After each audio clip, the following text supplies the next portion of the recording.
welcome to Good Game, the show for gamers by gamers. I'm Hex. And I'm Bajo, and apologies if we sound a little raspy this week. We both have a touch of the flu, but fear not, for we have obtained an official ABC hand sanitizer unit to prevent the spread of disease. Would you like some, Hex? No, I'm pre-sanitized, thank you. I think we should just get on with the show. Yes, coming up this week, we have a look at the open world of Arma III. Plenty of concealment and hard cover.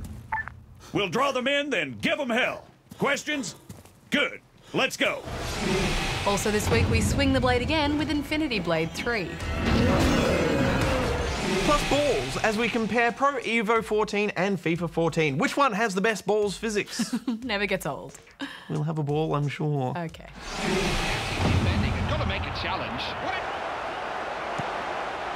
We also have more Tiny Power on the way, and Dave Callan delivers a lesson in lore. But before all that, can you guess the game for this week?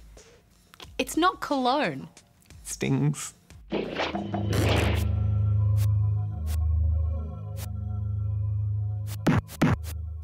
News time, Hex. Okay.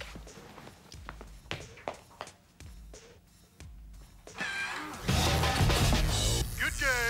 Publishing giant Electronic Arts has named Australian Andrew Wilson as its new CEO, taking over from John Riccitello. 39-year-old Wilson, originally from Geelong, was previously vice president of EA Sports. He now has the task of overseeing what is the world's third largest games publisher. Duke Nukem studio 3D Realms has dropped its lawsuit against Gearbox Software. The studio had filed the suit earlier this year, alleging Gearbox had withheld over $2 million worth of royalties. In a statement, studio co-founder Scott Miller has said that they've resolved their differences without money exchanging hands, that he regrets the misunderstanding and extends genuine apologies to Gearbox CEO Randy Pitchford. Valve has made a series of major announcements in a bid to enter the living room. First off came the reveal of the free Linux-based OS, Steam OS, which focuses on optimizing game performance and is intended for use on big-screen TVs. Then a range of customizable consoles dubbed Steam machines were announced. These will be produced by various manufacturers and available in a range of different specs starting from next year. And finally, they revealed a new controller that has no thumbsticks. Instead, it boasts two large trackpads that feature advanced force feedback. Valve claims the controller offers improved precision over standard controllers and even works well for games more typically suited to keyboard and mouse control. And in sad news, the former president of Nintendo, Hiroshi Yamauchi, has passed away aged 85.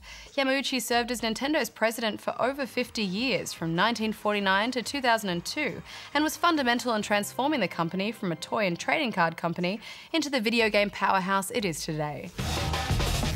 Good game. When it comes to cutting-edge gaming experiences on smartphone, Infinity Blade has really carved a name for itself. The franchise is famous for having sharp weapons and even sharper graphics. Now it's time to see how the trilogy wraps up in Infinity Blade 3. Kill the immortal is impossible, they said. But I, the worker of secrets, embraced the deathless warlord and forged you, a weapon to slay the unslayable. Another Infinity Blade? When you first look at Infinity Blade 3, it's impossible not to talk about the visuals first. The game wrings every last drop of power out of the Unreal 3 engine to create rich fantasy landscapes that are just amazing. But the real stars are the fighters themselves. Each brawler's armor is lavished with so many intricate details and glossy effects. The biggest change in the new game is the addition of a second playable character, Issa. She's a roguish thief who wields a crossbow. It's like they read my mind badge. Did you find what you were looking for? I love the way she lurks in the shadows before each fight, and then when she's ready, she politely gets her enemy's attention.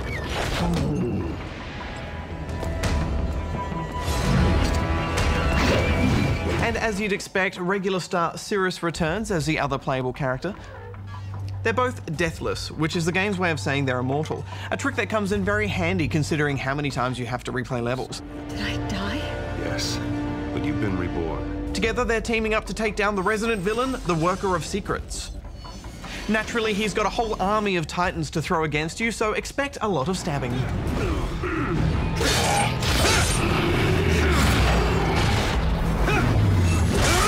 They pretty much nailed the combat in the last game, so they've left the core mechanics unchanged. Swiping swings your blade, but if you just rush in with a lot of attacks, they'll bounce off harmlessly. The key is to watch your opponent and wait for the right opening. By judging which direction their attack is coming from, you can swipe into it to parry. Deflect a few blows in a row and they'll be stunned, which is your cue to open up a can of whoop-ass.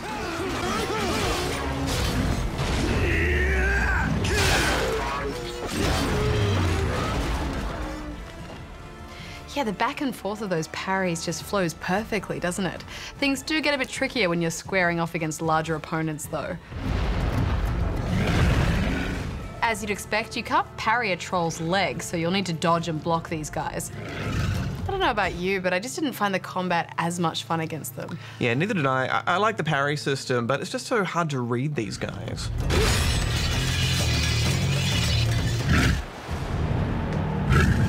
Often I'd have to go and do a different level to buff up my stats before I could take them on again. And this is one of the biggest departures the new game makes. Instead of having to explore one linear tower, you have this hideout hub world where you can browse from available levels and power up your gear. I found it a little bit intimidating trying to figure out what I was best off powering up at first. You won't find anyone else with stock like this. There are 3 different weapon classes, and each of these have loads of blades to earn. Plus there are gems to equip with their own buffs. And on top of that, there's a big range of armor upgrades as well. Yeah, the upgrades felt bloated to me. Every few minutes, another piece of gear would be mastered, so this meant I had to either buy a better one, or just accept that I get 0 experience points from it. And this experience is pretty important now, because it's used to unlock new moves. I also found it frustrating that certain combo attacks, which were available from the start of the last game, had to be unlocked here, and I just found pointlessly grindy.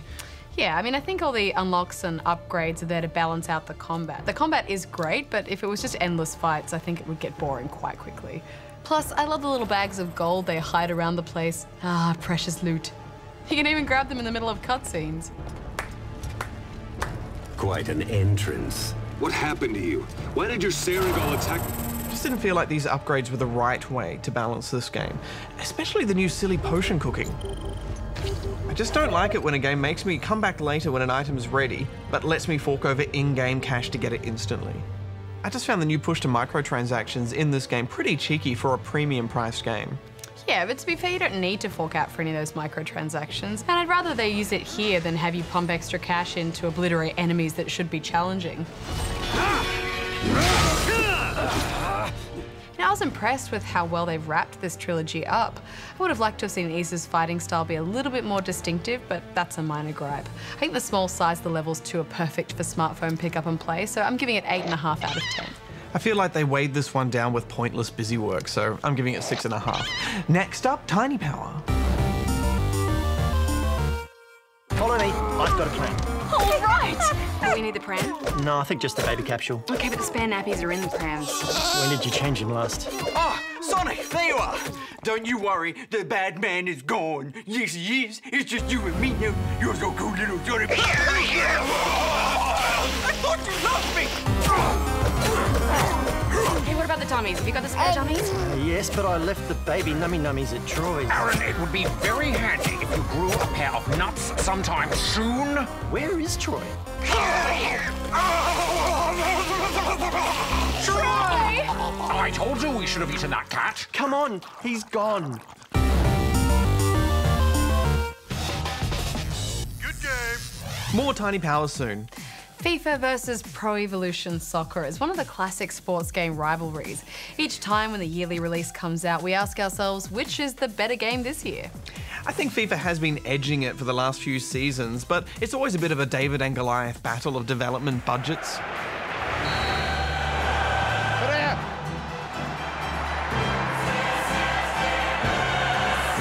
takes a shot. Wonderful delivery. Finally delivered. Is it a good cross? And there's the first goal of the game.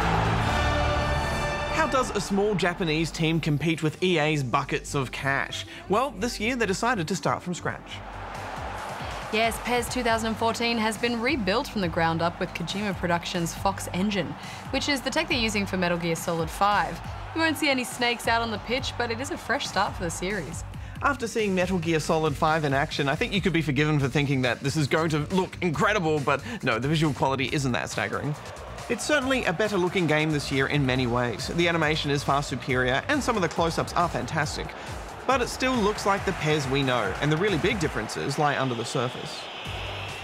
Yes, PES is making a return to being more of a deep simulation of football rather than the high-tempo action of FIFA.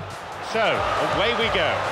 Initially, it feels like the controls are a little sluggish. Players are slower to stop and turn, and controlling the ball is tricky, but I think that's a nod to realism. The slower pace allows for more time to build up to a goal, carefully passing until you unlock the opponent's defence and get a shot in. Oh, well defended. PES seems to require a lot more manual control than FIFA. Looking through the control list is daunting. You need to use that right stick a lot. Even holding off a defender is a push on the right stick. And through balls now use a fast-moving aiming reticule, which is super tricky to time right. I actually had to switch back to basic, but I do like that free kicks and corners now have an aiming arc. I thought that was long overdue. I wasn't really into that new heart system they've put into the game. Essentially, each individual player is affected by their emotions, represented by a flare of hot or cold colour in their little tactical icon. It seems when a player stuffs up or a team is losing, players get upset and start playing worse. Too much power in that.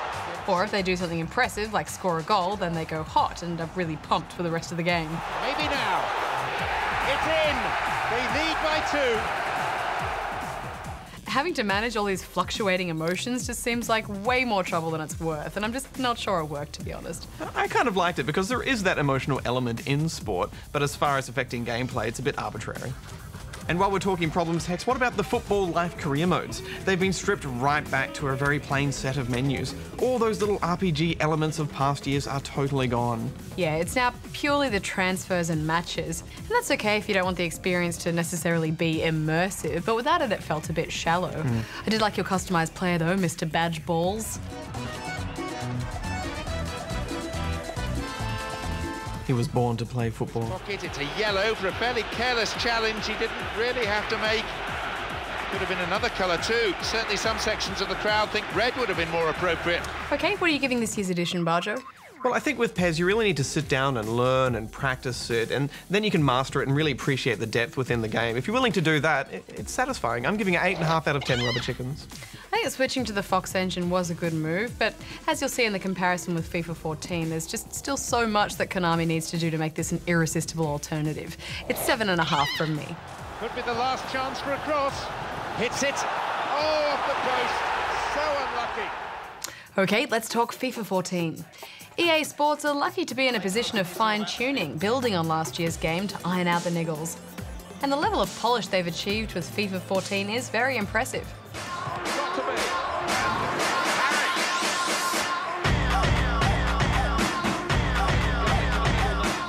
It's a goal from the header.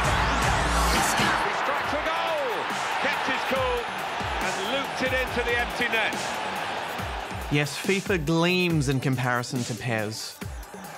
Everything is so colourful, crisp and snappy, and you instantly recognise how important it is having all those real-world club licences in the game. It just brings it alive, especially club rivalries. Yeah, and you look back on the matchups between these two sides, there have been 1 or 2 feisty encounters, there's some rivalries out there, and it might be quite tasty. And listening to that amazing match commentary, they talk at such length and in such detail, it baffles me how they do it so well. Australia have actually taken a big gamble, moved into the zone of the where it's more difficult to qualify in Asia. They've qualified. Are they stronger than they've ever been before? Clive, you're quite right. The Australians now have a tougher qualifying campaign.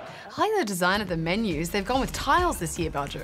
Tiles are so in right now. They're intuitive and they're clean and they're just nice. I think the thing that I really noticed playing FIFA straight after Pro Evolution Soccer is how much faster and more responsive it feels. That makes it an easier game to jump into, and it has a high level of energy that's just infectious. What a chance here. And hits it. Hit the bar and got in. Dribbling with the ball feels so sensitive and precise this year, and I think that's down to what EA is calling precision movement. Basically, they've made overall player movement more detailed. You can really jink about, and it feels good, and also the shots are more varied now, so that keeps the excitement up. I always like just giving it a go. You never know what'll go in. It goes back to Szczesny. Well, that's a crazy moment, a rare moment. Thrilled to see it, really. The goalkeeper has got a goal. Well, FIFA's career modes have a level of immersion that PES just doesn't, and the game is always drip-feeding you skill points and rewards to make you feel like you're constantly achieving. He's in here! He goes for goal! PES just feels so serious in comparison, doesn't it? Yeah. We haven't played the Xbox One or PS4 version of this game, and it might actually be quite different because it uses a new engine. At least with this current-gen version, there are no jarring new additions, like when they first added that derpy collision system, remember? By the same token, though, some people might feel that this year's FIFA doesn't add anything really meaningful or any kind of advancements over last year's game. I think if you want a football game with deep online connectivity and something you can just jump into with friends and have a quick kick about, FIFA just wins. I'm giving it 9 out of 10 rubber chickens. Yeah, FIFA just offers so much that it's really hard to fault, so I'm giving it 9 as well. Now we return to the manor of Dave Callan so he can impart some more gaming wisdom.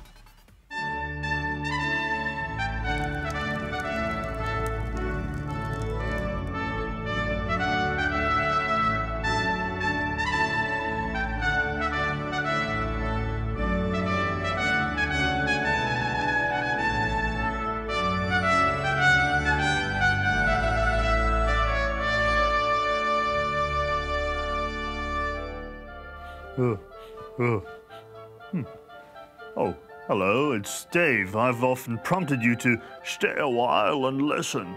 And this time, it's perfect because it's time to talk Diablo. Diablo rules over the realm of terror, down in the burning hells, while his two brothers, Mephisto and Baal, rule over the realms of hatred and destruction, like some sort of evil Mario Brothers of death. You are the harbinger of our return, Diablo.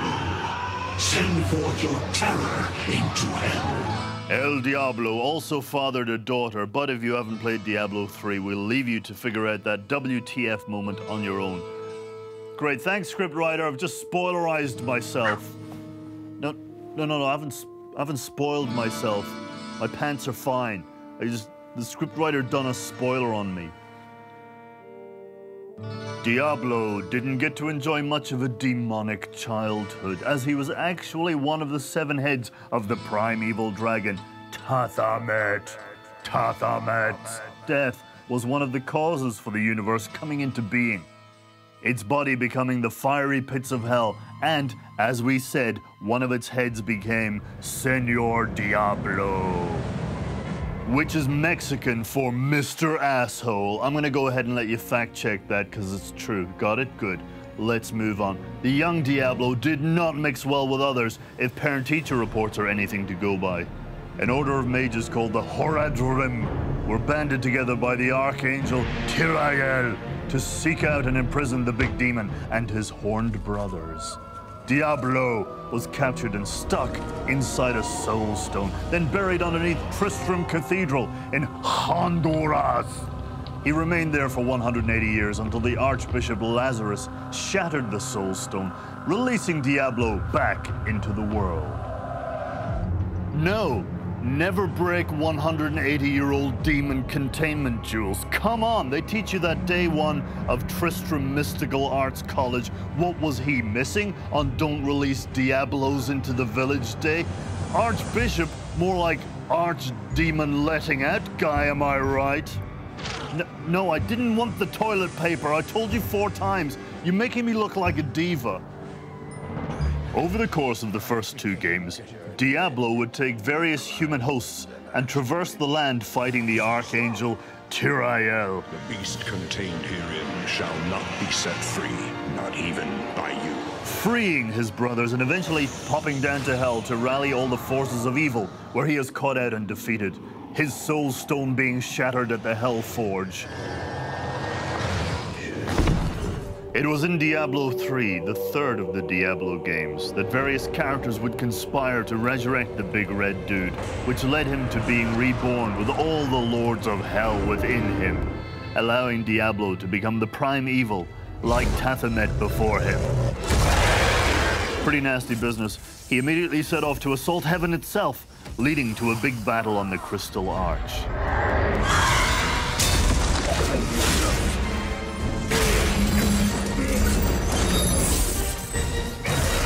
Of course, as always, good once again prevails over evil and Diablo is beaten. his physical form disintegrating as it descends from Angel Town. Then everyone gets to go for a holiday in Whimsyshire. Hooray!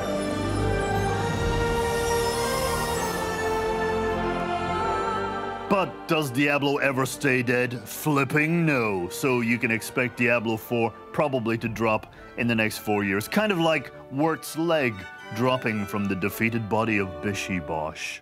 Yes, there is an enemy called Bishibosh. And if you've ever used the semi-legendary item Wirt's leg as a weapon, you will realize it is about as effective as you would expect a partially digested limb to be. Actually, that is quite effective. I may require my helmet of +4 to prosthetic defense.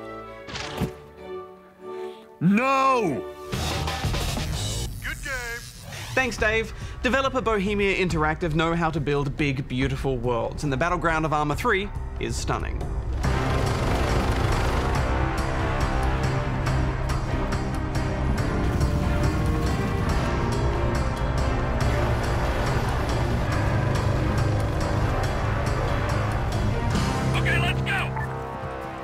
It's wonderful to see such care go into a map so large.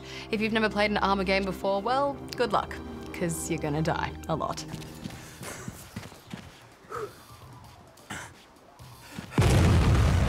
Arma 3 is definitely a military simulator first and a game second. It won't hold your hand and it won't make your life easy. We've linked up with Foxtrot and Gurna. Hawkeye reports multiple contacts en route from the north. The single-player campaign is coming as free DLC soon, but right now you can jump into some co-op multiplayer, a campaign editor, and a bunch of scenarios designed to showcase what's new.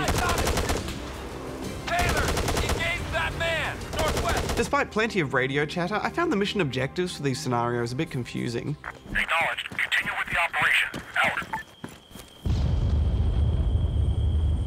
In one particular mission, I must have spent about 15 minutes stalking my target, and I was so careful, Hex. I sat in the dark, I went around all the trees so he couldn't see me, I lined up my shot, I held my breath, and I went for it.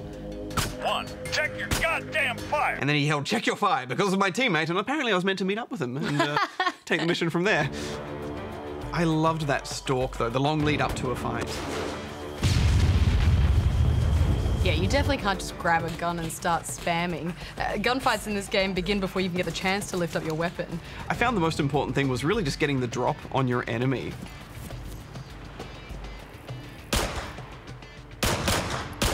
Next to walking and hiding.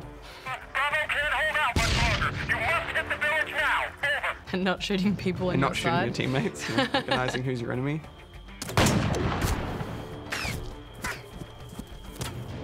There is a lot going on under the hood to make sure the shooting feels realistic.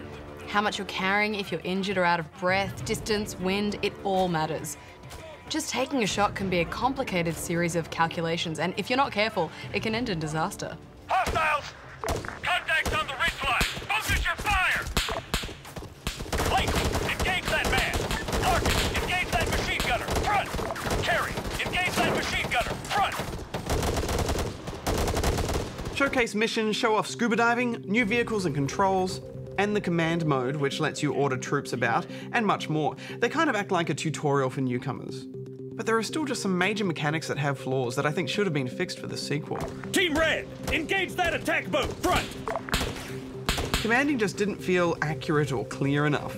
I'd say I spent more time just trying to get my team into position than focusing on strategy and the fight itself. Taylor! Move 100 meters! Front! Taylor! Move 100 meters! Front! Taylor! Move up! Taylor! Move up! Understood! Yeah, I tend to do okay when I was just following orders, but as soon as they put me in charge, things just went wrong really quickly. And I was just yelling at them, "No, don't look at me, just go shoot the enemy or hide or something." Commanding is a great mechanic, but it felt unfinished. Yeah, all the AI felt really rough to me, to be honest, and it's such a shame. Also, I know this isn't Call of Duty, but the fish don't swim away from you. Oh, terrible fish AI. Still, fish aside, I think it's fair to say that all of the AI in general has improved marginally from 2, just not enough. Enemy actions still don't feel sentient, especially when they stand about waving their gun weirdly, and they seem to go from brainless drones to expert marksmen in a flash. And considering how quickly you die in this game, having those kinds of AI issues are what makes it feel unfair and really pulls you out of the sim. Yeah, the other thing I felt completely disappointing were the controls. Somehow they've managed to make them worse. Using scroll wheel and middle mouse or spacebar to navigate menus, to do things like order troops or enter vehicles, it's just madness. And I know you can go in and customize a lot of these controls, but even that menu is a nightmare to navigate. Yeah, I mean, I know that certain things do have to take time for game design reasons. Like inventory and changing weapons, that makes sense, and it adds a lot to the sim part of the game. But there has to be a more user-friendly way to add that delay and still keep the action moving at a realistic pace. I know it sounds like we're being quite negative with this game, but it's because we were expecting so much from it, and it's really disappointing that these things haven't been fixed when they really should have. But there is a lot to like, especially the maps. The biggest being Altis. 270 square kilometers full of villages and plenty of variation to set up fights in. Just look at it. Look at all the things. It's just so beautiful, isn't it, Hex? Yeah, I mean, I'd even say photorealistic at times. Of course, you'll need a decent graphics card to get you there. One thing about this being such a big open world is that if you're not going in with friends where you can be organised and find each other, you're going to be walking around lost a lot of the time.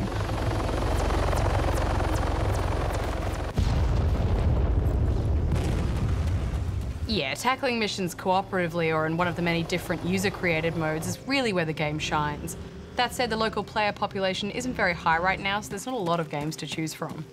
Hello? Anybody out there? Where is everyone? As I walk through this field, I ponder life, and I'm bored. It's so impressive that so many of the buildings in this world can be entered and destroyed. And we discovered this when we found a custom mission where you pretty much fly around as a superhero, destroying any building that you wanted to.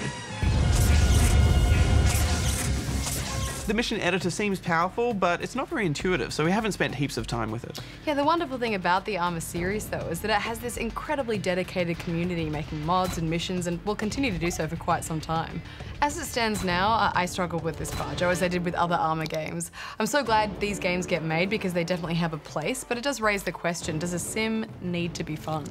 I know this is about creating a realistic experience as a soldier, but the fact is I have a better time being a soldier in Battlefield 3. Yeah, there is a magic to this game, isn't there, though? Like we found with DayZ. The love of that long, slow crawl to a fight. Contact! Free to engage! Taylor, front! Fire at that soldier! I'm on. Right left, 100 meters, front! But for now, I gave this 7 out of 10 rubber chickens. Yeah, it's a tough one to score, isn't it? Because as it stands, it's missing its single-player campaign, but from my experience, I gave it a 6.5.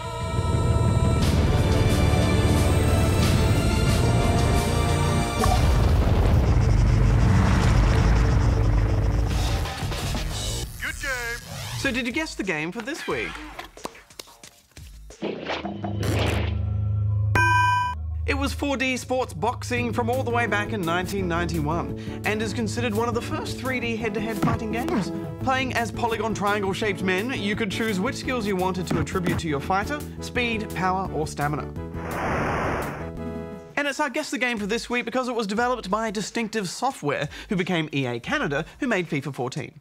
Next week, a very special episode of the show. It's Good Game in Japan for the Tokyo Game Show.